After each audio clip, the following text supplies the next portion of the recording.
go. Yeah, well, I'm Brian. I'm alcoholic. Member of Brisbane Traditions Group.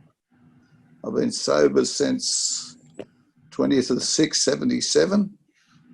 Got sober in Canberra, Queanbeyan Group. And been very fortunate in Alcoholics Anonymous that I've been able to participate in all the stuff that I have, as I mentioned earlier, being a delegate to Area D in the Eastern region, being a Northeastern Regional Trustee.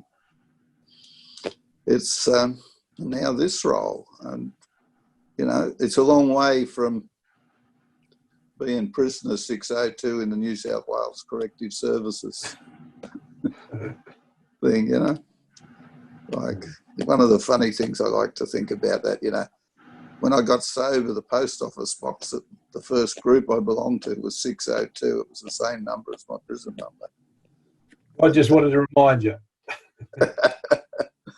They don't have, I've got some good contacts in prisons now, and I'm the right side of the wall, or wire as they call it these days. And he tells me that they don't even have the records of the numbers anymore now. They just all changed. Everything's computerised. So.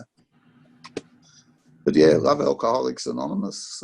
Think you know, it's not too much I wouldn't do for it, you know. But what about you, Greg? Yeah. All right, so g'day all. My name's Greg and I'm an alcoholic. I've recently been elected as the World Service Delegate for our fellowship in Australia. So I'm talking to Brian, who is the current World Service Delegate, and just want to find out just exactly what my role involves. G'day, Brian. Could you give me a brief summary of the responsibilities of a World Service Delegate to our Australian fellowship? Yeah, Greg, happy to do that, mate.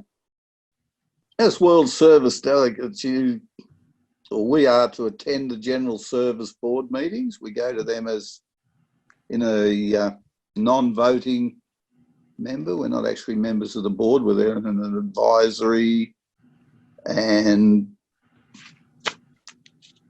we only vote on international stuff, right? So we bring our experience of what we know about the fellowship into there too, as well.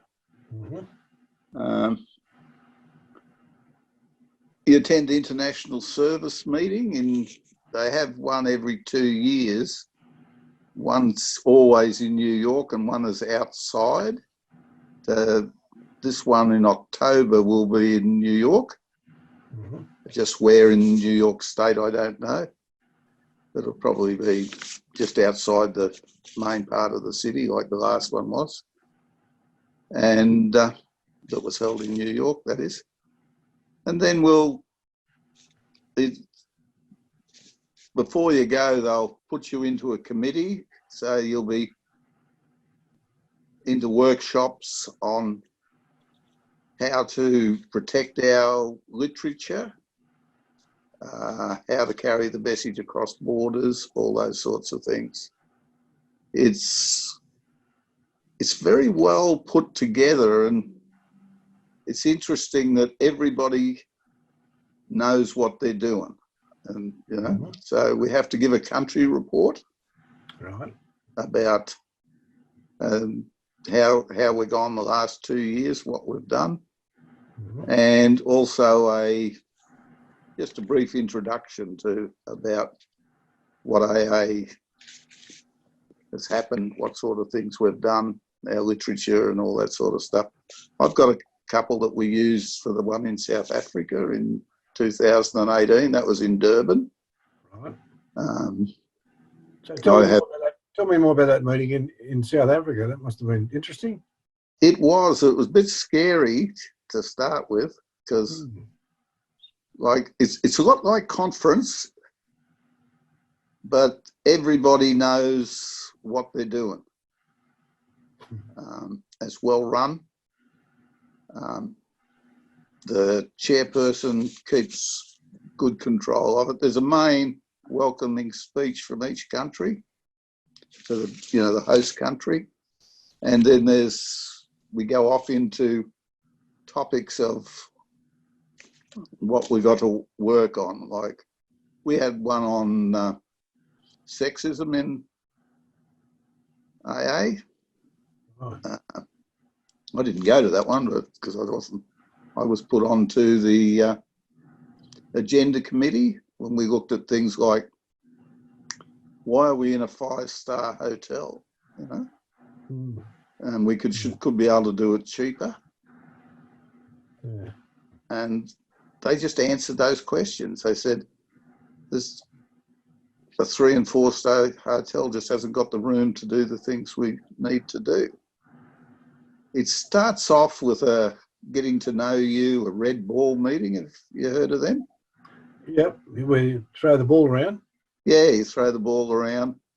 And it always seems to go to the newer ones first, you know, ones that the first term delegates, which I was in South Africa. So you just get up and walk out to the microphone in the middle of the room. So they're all, so English is the language they're talking there, is it? English is the language. They also, at the back of the meeting, there's 2 booths either side, and in there's interpreters. So when you come in to the room, you'll find that there'll be there'll be a flag just sitting there for you with your, it'll be Australia's flag and your name on it, and a microphone little earpiece. So when the guy starts talking in German or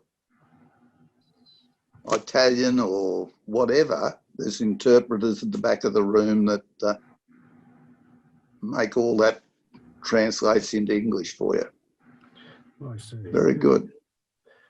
Very good. I've been reading up a bit. I read that the World Service Delegates are also participants in the Asia-Oceania zone, which is a map there. That's enormous. It covers 2/3 of the Earth, our zone. And you've been to one of those meetings, have you? Yeah, I went to one of them in July last year in Hong Kong, right? And it's pretty much run the same way.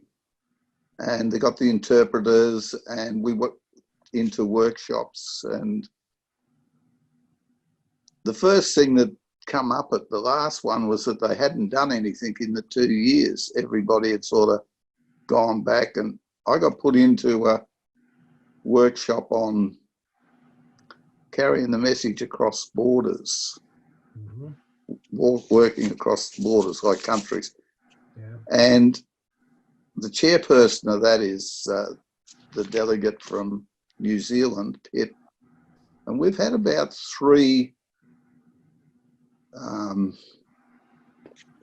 teleconferences, Skype meetings on just how to do that. The other one is the agenda committee, which Phyllis from Fiji, the lady AA Australia sponsored to go there, she's on that committee. And as far as I know, the next one will be in India somewhere. Right. So, and they're looking at the agenda, and they're pushing a PI thing of how to cross borders and all the rest of that. I've got some interesting stuff from Singapore and also from Iran. Iran's always asking for stuff. Yeah. We've nearly got the world covered, haven't we? I was looking at the statistics. We're in 180 countries in the world, AA. Yeah. And the big book's been translated into 71 different languages. Yeah, they just did it in sign language. Right. In box 459, there's a article that they've done it in sign language for the US and Canada. Unfortunately, each country's got a different sign language. So we can't sort there. Yeah. And there's also a PI one that I got in South Africa that I give it to everybody on the board. And I just picked one up. One of the board members gave it back to me when I was down in Victoria. So I sent it on to Valerie at the office. It's PI from Ireland, actually. So we might be able to look at it, you know, use that as a guide or something. Yeah. But yeah. So apart from your attendance at these international meetings, what else is involved in being a World Service Delegate? well, you get asked, like when I was in Victoria after the board meeting when we were in Melbourne just recently, I went up to visit family after that and went to the meetings and got asked to speak about World Service. Got to go to Area B assembly and talk about World Service. Been asked to go to Melbourne on the 18th and talk at a dinner there, a breakfast rather, for 40 doctors. So there's all those sort of things coming in through. What me and the previous World Service Delegate did, we tried to, if it was down south, I would do the presentation and he would do the ones up here. So we were able to, you know, I travelled down a couple of times and because I go down there for family, so we're able to do that. And using that theory that they don't like to listen to the same person all the time, but they'll come and hear somebody different say the same thing.